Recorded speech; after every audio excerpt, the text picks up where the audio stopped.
Do you know how to pray and study the Bible? Of course you don't. That's why we're going to study another rubric this week called Acts. Let's go.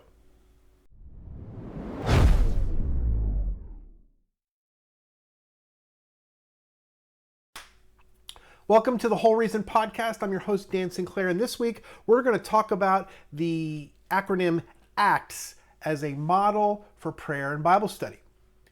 If you're on a spiritual journey, especially a Christian one, or you're a seeker and you're a thinker, let's travel together for a while and let's talk about how we can become mature, not just in our experience, but also in our minds, right? You have to serve God, serve your spiritual journey with your whole heart and your whole mind, not just one or the other. A lot of people are afraid of intellectual study, or they realize there's pitfalls there, so they don't do it at all, but there's pitfalls for not developing our mind, right? Many of you are familiar with the spiritual discipline called ACTS, A-C-T-S, which stands for Adoration, Confession, Thanksgiving, and Supplication. This is another method, and you'll see as we go through all the different methods in each podcast on this topic, how they're similar, but they're different. Sometimes the actual stage, the content is different, like the stage is missing in this one, but in this one, sometimes they're in different orders, and the orders also make a difference. So let's go. What does it mean to adore God? I mean, is it like adoring a baby? Well, the A in Acts is adoration. Now, this is a really critical step, and in fact, it mirrors the step in the Lord's Prayer where he said, "Our Father who art in heaven, hallowed be thy name." Praise your name. Honored is your name. So what we're doing here in adoration is we are starting our time not with asking God for help, but with pushing away the darkness from our mind, pushing away the doubt, pushing away the depressing thoughts, at least for the moment, and we're going to remember who God is. God, you are my provider. You are awesome in beauty. You know, there's a lot of Psalms about adoring God, and it's not like adoring a baby. It's more like seeing something beautiful and awesome. So, for instance, in Psalm 27:4, it says, "May I dwell in the house of the Lord all the days of my life, to gaze upon the beauty of the Lord." To gaze upon his beauty, right? In Revelation 5:13, everyone's praising the glorified Jesus, and it says, "To him who sits on the throne and to the Lamb be blessing and honor and glory and might forever." Well, they're not giving him anything. They are acknowledging that God is all-powerful and in control, and we ought to do that in this life, where it doesn't always seem that God is all-powerful or in control or on our side. But half of success is learning how to respond properly to suffering, not the elimination of suffering in this life, but how we push away our doubts on a regular basis. We remember who God is, and further along, we're going to find wisdom and action to take, not just say, well, God's going to do it and I have no part in fixing that. All right. So adoration is a real way to start off things on the right foot and not in the gloom and darkness of our own cynical and discouraged thinking. All right. When the Bible talks about confession, is it talking about confessing to God or priests or one another or all three? Well, in the Bible study method ACTS, the C stands for confession, but it's primarily meant, because prayer is largely a private endeavor, right? When you close your door and you go in your closet, as Jesus says, God will see you in secret. Pray in secret, not just in public, so everyone can see how brilliant you are, right? So 1 John 1:9 says, "If we confess our sins, he will forgive us our sins and purify us from all unrighteousness." Now, it's not that God doesn't know my sins, but he wants me to acknowledge, yes, this thing I've been doing, it's not good, and I want to get rid of it. I want to leave it behind. Forgiveness is sort of contingent. I mean, we're forgiven, but if you want to get the negative effects of it out of your life, you have to actually abandon it. Acknowledging, it's like this. It's like they say, until you acknowledge you have a problem, you're not going anywhere. So acknowledge and forsake, right? So Proverbs 28:13 says, whoever conceals his transgressions will not prosper, but he who confesses and forsakes them will obtain mercy. And that's what I need, mercy. I don't need justice, because if I get justice, bye-bye. And it's not that I'm making excuses for being a broken, sinful person. It's just that I need serious help, even if I am maturing. I never get to the place where I'm like, ooh, I'm fully sanctified. Now, for you Methodists, we'll talk about entire sanctification another day, but I think that's a bit of a dangerous doctrine, even though I understand why you have it. So that's the second point in Acts, is confession. Now, the Bible doesn't say anything about confessing to priests at all, because in the New Testament, we are all priests, right? These clerical priests in the high church, Catholic, Anglican, um, you know, you can go confess to another man, but really you don't need to do that. Now, I'm part of Celebrate Recovery, and in Celebrate Recovery, which is a Christian 12-step program, there is a step where you need to confess your sins and your hurts and the things that people have done to you and how you've responded to your sponsor, to another person, right? It says in one of the steps, I confess my faults to another person. Well, why is that? Well, it's easy to fool ourselves saying, I already confessed that to God. I don't need to talk to a human about it.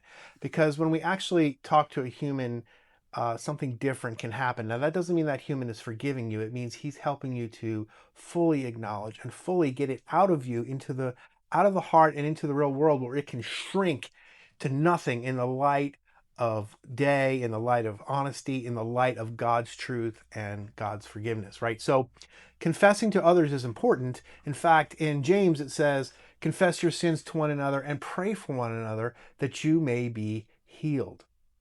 All right, so there is a place for confession. Now, we haven't even got to asking anything of God yet. We're still cleansing our hearts, pushing apart, getting the doubt out of our mind, right? Confessing our sins. Now, we're going to go to the next step, which is thanksgiving. Why is gratefulness now like a big deal in spiritual circles? I listen to a lot of productivity podcasts, and it's just overwhelming how many things you have to do to succeed these days. I mean, it's insane. So, but one of the things that comes up a lot is they talk about regular gratefulness. They have gratefulness journals, and even scientific studies that have kind of supported the idea that gratefulness is good for your psyche, it's good for your health, right? Well, this is something in the the spiritual discipline of Acts that we're studying right now in the full video, if you're watching a snippet, is before we even ask for anything, we need to be thankful to God for where we are today. Now, it's hard to be thankful if you're injured, if you're in pain, if your finances are upside down, if someone has left you or someone has died. I mean, in those moments, it's hard to be thankful. It's even worse for somebody to say, well, just think about the guy who has no legs, or somebody who is worse off than you. You should be grateful. And I'm like, that doesn't lessen necessarily the pain that's in my life. Now, it may give it a little perspective, and we do need perspective. Our first world problems of I ran out of toilet paper, or DoorDash doesn't deliver to my address. Those are not real problems, okay? That's nothing to worry about intensively or to feel sorry for yourself about. But being thankful means acknowledging what good I have experienced, what good I have. And if you have nothing else, if you're a Christian, you have a life to come where there's going to be no pain and no suffering. And also, God has rescued you, hopefully, from all of the ways you've self-medicated and harmed yourself and harmed others, and you've developed new healthy habits. We can be thankful for that, even if our current circumstances suck, right? So Thanksgiving is the third step in Acts. After adoration, confession of our sins to God. We want to get those things out of our life, out in front of us, so they disappear into the light of beauty and truth. And also, we want to remember to be grateful that God has not abandoned us, but we need to tell him, God, we do acknowledge that you are there helping me, even though I'm suffering right now, and I got to figure that out. So let's wrestle it out. Well, what can I ask God for? Can I ask him for a new Mercedes? The short answer is yes and no. First of all, in this last step, supplication, we ask God for the things we think will make us happy. Now, they might not all make us happy, which is why sometimes He doesn't answer us, right? When we're asking for the wrong thing, God may not answer, but sometimes we don't know what the right thing is. I think God is a generous. Imagine like you're a grandfather and all you want to do with your little grandkids is just want to give them candy. You want to bless them. You'll always say yes unless you have to say no. And I really believe that's how God is He always says yes unless there's a good reason to say no. So I'm going to ask Him for that Mercedes. Well, I don't really want a Mercedes. What I want is one of them driverless cars. I'm tired of driving, man. I commuted for 17 years over the Altamont in California, an hour and a half each way. I'm tired of driving. I let my teenagers drive and my wife drive everywhere. I'm just like, home, James. So I might ask God to help me erase my debt. I might ask God for a new car. I might ask Him for a bigger house. Now, it doesn't mean I expect all of those things, but it's not that I don't expect them.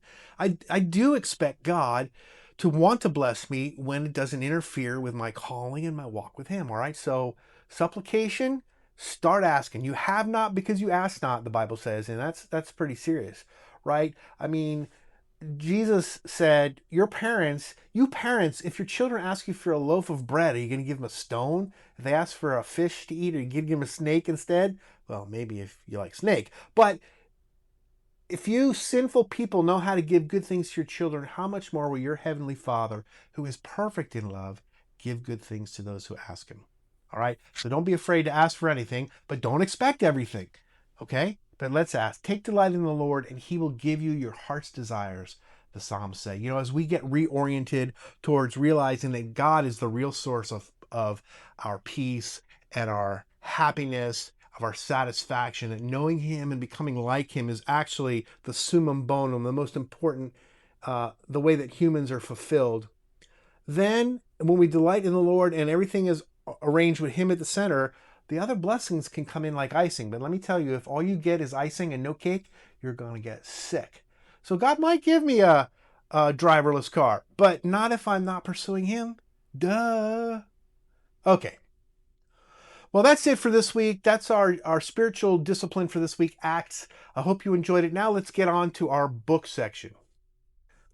All right, here I've got another book. I mean, I can put it up here, over here. Yeah, over here later when I edit this. But here it is. It's Donald Whitney's Spiritual Disciplines for the Christian Life. Now, I know that Foster has done a really good book, but I really like this book. It's just fantastic. It covers all the basics, but not superficially. So here, listen to this little snippet here that I've enjoyed. In whatever context the Lord places us to live our lives, God calls us to find ways to fulfill the Great Commission in that context. I don't have to go to Africa necessarily or some other place that's unreached, right?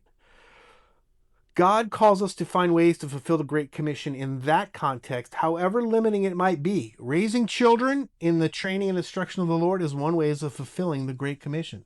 I've realized as an assistant pastor that my most important disciples are my children, my wife, and by the way, my wife disciples me too. So we're kind of peers in one way, and in another way, I'm also supposed to be the leader of the home, but that is not oppressive as much as it is serving, right? Servant leadership. So I don't want you to get all twisted about that, except to say that my kids are my most important disciples, and if I can raise them to follow the Lord, that's good, bro. I mean, forget about everybody else out in the church. Supporting the work of a church and its missionaries financially is another way to serve the purposes of the Lord. But what about the unbelievers outside our families? And who is there to do the evangelistic ministry of a church but people like you who comprise the membership? So here he's talking about the discipline of evangelism.